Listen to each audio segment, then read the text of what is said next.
Are you someone like me who has a list of dream species that you want to work with in terms of reptiles? Well, stick around because in this video I'm going to share the top 15 reptiles of dream species that I would love to keep in my lifetime. Stick around. My name is Nick Pulaski. Growing up, I have always had a passion for wildlife, and with that passion, along with my passion of filmmaking, I get taken on some amazing adventures creating wildlife content, getting up close with a variety of incredible animals. So come follow along as I pursue my goals of educating, inspiring, exploring, and conserving wildlife, all while having fun, seeing the beauty in our natural world. Hey guys, and thank you for joining me today on this video. As you can see, I'm holding Eddie, my Hypo-Burmese python, and the Hypo-Burmese python has been a snake that I have always wanted to keep my whole lifetime, but wasn't in the space or like the position, I should say, of keeping this type of animal. And as you know, Burmese pythons, they do get rather large, extremely large, I should say. So yeah, I wasn't necessarily in the past able to be in the position, unfortunately, to own a Burmese python, and I mean, I was totally okay with that. I was getting hands-on experience with Burmese pythons and other big snakes as well too, as well as, I mean, I was doing a ton of research on these guys as well. So it all built up to this day when I was finally able to pull the trigger and get Eddie, and I was super excited for that day to come. I mean, he's such an incredible animal. As you can see, I mean, he has been growing like a weed. He's already gone through 2 sheds since I've had him. And I mean, he's just super chill. I mean, we take him out, we do this, and he has a great feeding response, but I mean, an even better personality. So couldn't ask for a better snake than Eddie. I mean, he's a great guy. But like I said, he is a dream species that I've always wanted to keep. And that's what we're going to be talking about today, is dream species that I've wanted to keep. And the list has constantly changed and evolved with discovering different species and learning a bit about them and being like, huh, that's a really neat species. And once you discover a new species, it kind of takes you down a rabbit hole of researching them and learning more about them, and then reaching out to some people that I know and being like, hey, what do you know about this species? And then talks get into the works, and then they're like, oh yeah, I've heard a lot of good things about this species, or I've heard that this species is definitely something that you want to look out for in terms of like difficulty and everything like that. But regardless, it's not like species that I'm like, oh, you know what, I'm going to just like throw them all in a shopping cart and kind of check out and fill this whole room up with them. I mean, that's not the case whatsoever. I know, just like in the past when I wasn't able to be in the position to house Eddie, I'm not in the position right now to house a lot of these different species, and especially not all of them at once currently. Currently, with the living space that I am limited still in what I can take, and honestly too, I mean, I'm not trying to like overbear myself with a whole bunch of different responsibilities at once. Just trying to keep things that I know I can manage right now responsibly and take care of all the animals and give everyone the proper care that they need. Because at the end of the day, it's not about the quantity of animals that you own, it's about the quality of care that you can give and provide to each one of them. Because what I'm trying to do is I'm trying to educate you guys and show you guys how to properly care for these animals. And I mean, even if you don't get these kind of animals, I mean, just kind of exposing you guys to cool things like Eddie that maybe you would never be in the position to keep, and that's totally fine. And that's not a contest or anything like that, but it's like something that if you are in the position like this, and if you do want to take on the responsibility, then I say go for it. But if not, I mean, you come to YouTube and there's a whole bunch of different people that are providing awesome content like I'm trying to do for you guys to show off and give you guys that exposure to these kind of incredible animals, just like Eddie here. So without further ado, I think we're going to start this list with number 1, the black-headed python. So I have always wanted black-headed pythons for years and years and years. I think they have been absolutely incredible. I've seen them in magazines, and I've seen them in shows, and I've seen other keepers handle those guys, and just something about them, there's just such incredible animals. And as you guys know, I own Woma pythons, and I love my Woma pythons, and the black-headed pythons are a close relative to the Woma python, so they are basically the exact same care and requirements needed for those guys, and I would love to keep one of those guys down the line. They are a little bit pricey though, so that's kind of what's keeping me at bay, is the price. And I think that's just one of those things that I would love to get into, as well as like not necessarily even to start with like breeding or anything like that, even though that would be cool. I remember being back in 2018 in Tinley in October, and Jason Hood, a well-known blackhead python breeder, definitely check him out. He's a really cool guy, and he has some incredible lineage in terms of black-headed pythons, but he let me hold one of the subadults, and oh my gosh, I was blown away, because that was the first time I actually got to be hands-on with a black-headed python. And though it is like a Woma python, I've handled numerous Woma pythons prior, just something about holding that animal and just seeing the way it moves, and I mean just seeing the beautiful patterning in that animal and seeing that head that looks like it was dipped in ink. I mean, it's just something that you can't put into words, and something for me personally, it gets me really excited, and I just really would love to keep one of those guys down the line. And I've been tempted a couple of times to get one, but just not right now. Definitely sometime, but just not right now. But for sure, mark my words, I will have one of those guys because I love that species. All right, so I'm gonna knock out 2 species right here. So for 2 and 3 of the dream species that I want to work with, I'm going to say the emerald tree boa as well as the green tree python. I would love to at least get one of those guys. I love the arboreal species of snakes, and those are definitely some animals that, though they aren't necessarily a handleable animal, I mean, they're definitely something that's a really cool eye candy animal that I've always had interest in, whether I see them in zoos or I know my good friend Mitch has one. I've been definitely thinking and contemplating every time I stare at my paludarium, like, I wonder if I can make this like something that could be for the snake. So definitely something with that paludarium. I'm going to put an update video on that soon. Definitely something I'm considering, like if I could rig that up to be something that would be perfect for like a snake, so I can get like a heat lamp on there and stuff like that and get the hotspot that it needs, as well as like making it ideal and like snake proof. That would be something that if I can do those things, I mean, maybe. I mean, I've been wanting to put something in there terrestrially for a while now, so if it's not a frog or some sort of amphibian, I'm thinking, I mean, it is a 75 gallon. It may be a perfect habitat for something like an emerald tree boa or a green tree python. I think that would just be something really cool to like walk into my home and see, whether it's in the reptile room or if it's in the living room like the paludarium is. I think that would be a really cool show-stopping piece that I would just love to see. So definitely something I'm debating on. I don't know, what do you think? Down in the comments, let me know what your experience is, if you have any, or what your opinion is about emerald tree boas or green tree pythons, what you suggest, because I'm fine with either. I love both. So too, let me know down in the comments what your dream list of animals would be, or if you have like a dream species that you want to work with, or if there's a species that you would love to work with but you know for sure that there's no way you could handle or anything like that. I would be interested in knowing those too, because there's definitely things that I'm probably leaving out that I would probably not work with or would work with, so definitely leave those down below. But let's move on to the next animal that's on my list. All right, so you heard me talking about animals that I am in no way, shape, or form ready to take on right now, and this would be definitely a species that I am not ready to take on right now, in terms of like an experience perspective as well as like a position of space. And that would be the Argus monitor. A mid to larger size monitor, that's for sure. I mean, bare minimum, you're looking at a 3 to 4 foot monitor. And the males, they can get bigger, they can get to 5 foot. And they're a really powerful monitor, not only in size, but like in terms of appetite too. I mean, those things just are like bottomless pits. They'll definitely eat you out of house and home. And I've always taken interest in them, just in terms of their demeanor. They're not necessarily an arboreal species of monitor, so in terms of that, it's more so a flatter enclosure that they would require. So it's just, you need a lot of space for those guys.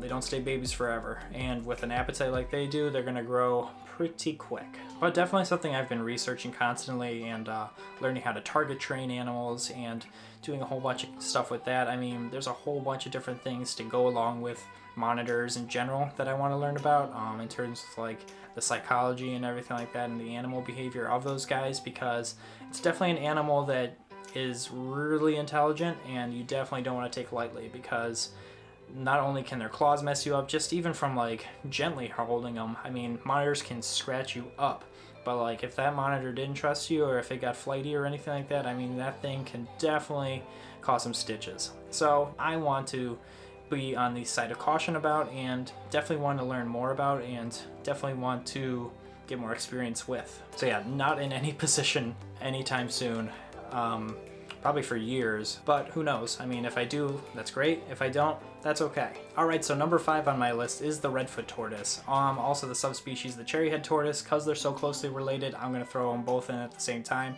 under the same category.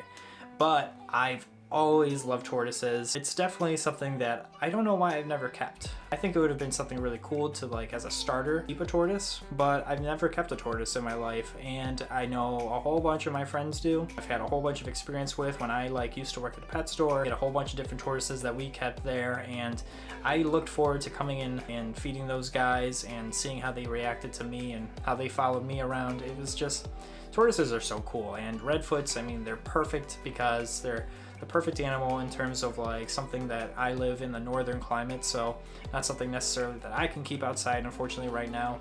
But definitely something I can house in here and maintain properly. And the redfoots, not only are they a hardy tortoise, but they don't get too big. So they get probably about like 20 pounds max. In terms of that, I think that's ideal for me. The opportunity hasn't come up yet, so I'm definitely looking into potentially down the line soon getting some tortoises, redfoot tortoises that is. Yeah, time will tell, and we'll kind of see down the line what happens in terms of if we can find any. I mean, it's kind of hard right now because of everything going on in the world right now. Not really many reptiles shows in the areas surrounding me, at least, and being that it's kind of like the off season for these guys, not many people have like established babies right now. So some people do, but I mean, kind of see down the line. I want to see something like more so local. I think that would be better for me rather than just kind of flying these guys in. But yeah, we'll see. Redfoot tortoises, definitely something that's in my cards that I would love to keep soon. And also a pretty cool fun fact too that I've heard is a lot of the species that make up the reptile community are actual turtles and tortoises. So a lot more people have those guys versus like snakes or geckos or anything like that. So I think that's a pretty cool fact. And who doesn't want something so cool like that around them? And it is a lifelong commitment with those guys. If you can take that on, I say go for it. So number 5 being the redfoot tortoises, I would say number 6, kind of sticking in the same realm of things, the Aldabra tortoise. Yeah, the Aldabra tortoise. So yeah, Aldabra tortoises. So ever since I was young and going to the zoo and everything like that out here in Cleveland, they used to have a whole bunch of Aldabra tortoises, and I would always get excited seeing those guys. They've been such an incredible species that I've always wanted to work with. So because they are an extremely large species of tortoise, I don't think that's something that's in my cards right now to take on. Though they are slow growing, they do eventually get hundreds of pounds. So that's something that right now where I'm at and everything like that, something I don't want to take on necessarily yet. I think redfoots and cherryfoots are definitely a perfect starter for me to get into. And then like if things go well and everything like that, I would love to get an Aldabra tortoise. But yeah, because of that, I would say the Aldabra tortoise definitely isn't something that I could maintain right now properly, but I would say down the line, if that comes to play where I'm in a southern climate where I could keep the tortoises outside and everything like that, I would say why not? I think that would be great. But yeah, it is a lot of care and a lot of work, so definitely something that I would have to consider to maintain, but who knows, down the line you never know. So number 7 of a species that I would love to keep but definitely cannot keep right now would be a caiman lizard. Caiman lizards have been a species that I've been interested in probably for a few years now, and they're definitely something that is not for everyone. They definitely require a lot of space, as well as it's not just a simple enclosure that they need. They also require a full-blown water feature for them because they're not just terrestrial and semi-arboreal, but they also are aquatic. So it's definitely something you have to keep in mind there. And they also require a diet of snails. So with that also too, you definitely have to figure out where you're going to supply your food sources, along with like a whole bunch of fish that they would eat as well too. So it's definitely not a species for everyone. It's definitely gonna rack up a hefty food bill as well too. In terms of the species, I love them as a whole. I think they're really cool. Their skin is super cool to touch. I mean, it's definitely why they are called like a crocodile, because they definitely feel like a crocodile or an alligator with their skin. It's definitely a hardened shell. It's like a suit of armor with them. It's really cool. Not for everyone, but like they are rather popular because they have a more mild temperament to them. They're pretty mellow. At least the ones that I've been around and handled and everything like that, I have seen no issues in terms of those guys. More so comes down to just the cost to house those guys and the space to house those guys. What would be exciting too with that would be not only owning one of those, but I like the opportunity to get creative in building enclosures like that. So I think that would be part of the fun too, is not only getting the animal and interacting the animal, but like thinking about how the animal will interact with its enclosure and giving it something that's a really fun interactive enclosure that the caiman lizard or any animal would enjoy too. I think that would be something that would be a really fun project to take on. So maybe down the line, you never know. All right, so we're more than halfway through on this list. So number 8 on the list is the white-lipped python. I love those pythons. I have taken such an interest to those guys. Definitely hard to find. I think would be a fun goal to keep in terms to also breed as well too. I think that would be a rewarding thing too, to hatch out some captive born ones of those guys. Not many people work with them. Down the line, I definitely, if I could find them, I definitely think I would have to jump on them because I've definitely missed out on my fair share of opportunities to get those guys. Like I said, I'm not in a rush to grab any of these animals. To be honest with you, I'm totally fine and set with what I have. and I have a whole bunch of cool projects in terms of what I'm doing with these guys, so just kind of taking in strides. All right, in number 9. So it was kind of a toss-up for me. Did I want Eddie or did I want something a little bit bigger? And I chose Eddie to get first because I didn't think that I wanted something to get even bigger than Eddie at this time. I think Eddie would be a good starting point to have personally, but a reticulated python is going to be number 9 on my list. It's definitely a really cool snake to admire, and I've held and handled a whole bunch of those guys in all different stages of life, but boy can they wear you out. They don't just sit like this. I mean, this is pretty, pythons in general normally are more mellow, but a reticulated python is definitely something that's kind of like a boa constrictor, where that thing just wants to move and you have to work with it and you have to tire that thing out before you get anywhere even near this docileness. Like cow retics, for example, I think those are really cool, as well as like the pieds. I love pied anything, so pied mutations of retics, I think those are really fun too. But it's just a snake that it requires a lot of work and a lot of space, and I don't think where I'm at right now I can handle a lot of big snakes all at once, and I don't need to. It's not something that I need to glorify, though I do want to keep one, and they're definitely, I would say, people have said this in the past too, and I would agree, I think they're probably one of the more intelligent species of snakes.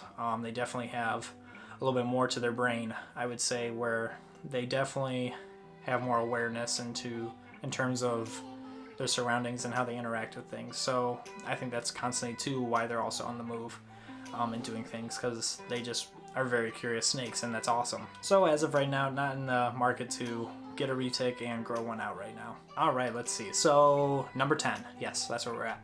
So the Mexican spiny tail iguana, or I would say probably also too like a rhino iguana. I'll just kind of throw that in there too. I know they're opposite species and everything like that, but I think as a whole an iguana species would be something that would be really cool to own, and I've always loved both of those species of iguana. Like I said about morphs, I do love pied anything, so the pied Mexican spiny tail iguanas, if you haven't seen that, I'll throw a picture up right here.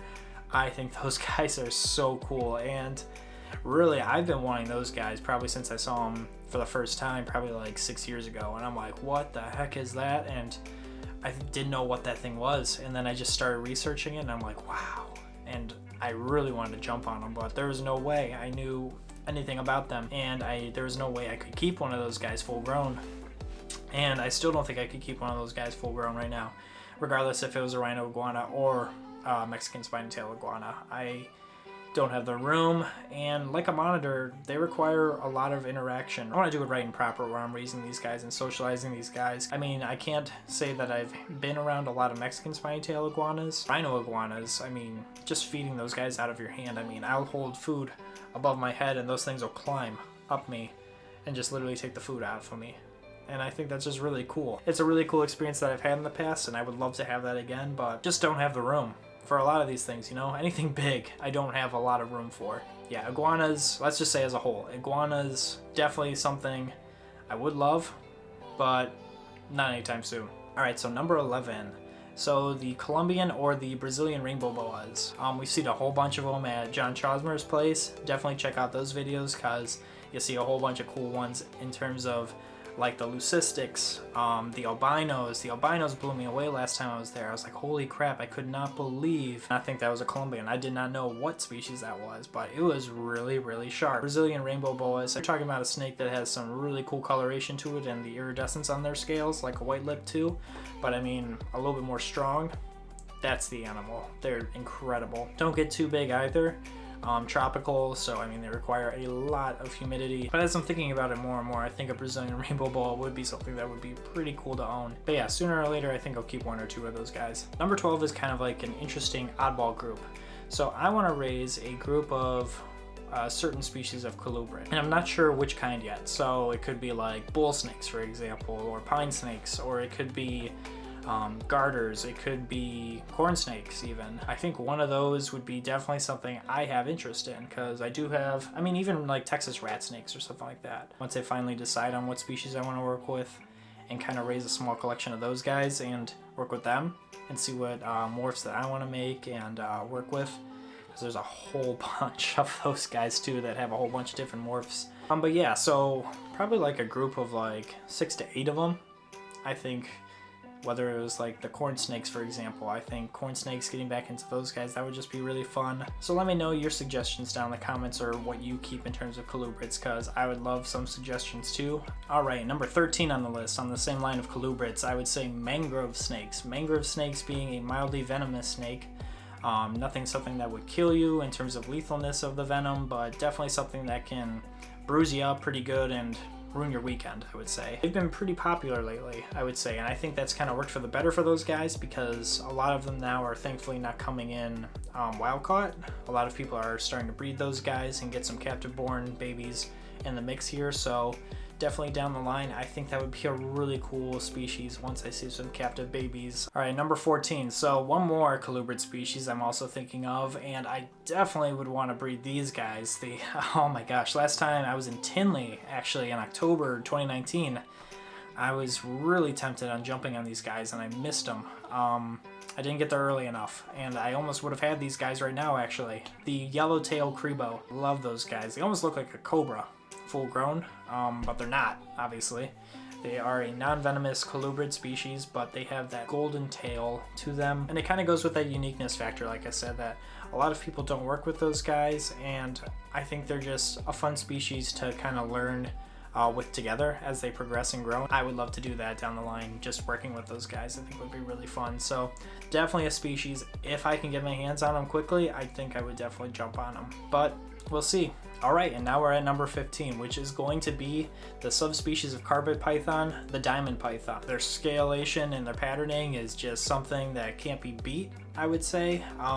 You look at those guys and your eyes just kind of go every which way. I don't think I've ever looked at one and just been like not examining the whole thing. They're just such a busy patterned animal. And I think it's honestly the same thing like with the yellowtail grebos. If the right opportunity came across to get into diamond pythons, I think I would. I love snakes as a whole, and I think a lot of this list is snakes, so that is my main squeeze of reptile, is snakes. But I mean, if opportunities arose for me to get into some of these species that I listed with you guys, like I said, I would not be opposed to it, but like, it's definitely something when you're getting into any animal, taking on another life. So it's something like, it's not about quantity, it's about quality of your keeping. Thank you guys for watching today's video. Let me know down in the comments what you guys have in your list. I would love to know your guys' list of animals that you would love to keep, animals that you've gotten that have been on your list too. I think that would be really cool. Maybe some animals that you would never keep. Leave those down below for me too. So thank you guys so much for watching today's videos. If you could do me a few favors, if you could like the video and subscribe to my channel, I would greatly appreciate it. And also too, if you guys could please hit that notification bell so you know when I upload. And until next time, we will see you guys soon.